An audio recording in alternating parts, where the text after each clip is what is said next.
শয়তান, কোন ইবলিস, কোন দাজ্জাল বুঝাইলো এই আমাদের মহিলাদেরকে যে রমজান মাসে শাড়ি গহনা 3 পিস জুতা সম্পূর্ণ নতুন কিনতে হয়?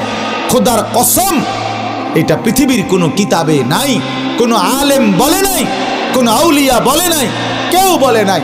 ইবলিস ছাড়া, শয়তান ছাড়া, দাজ্জাল ছাড়া আর কেউ বলে নাই।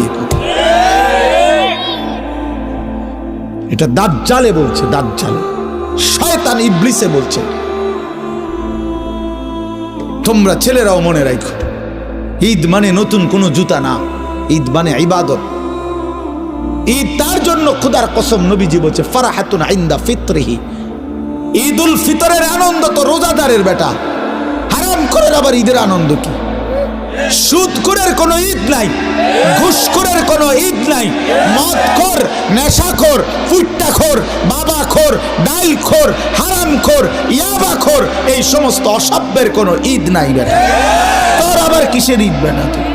হ্যাঁ, বেহায়া নারী, বেপর্দা নারী রাস্তার পুরুষকে হাইটা হাইটা নিজের শরীর দেখাইছে, নাটক, সিনেমা, নর্তকীর নাচ গান দেখছে টেলিভিশনে, এমন অসভ্য নারীর কোনো ঈদ নাই।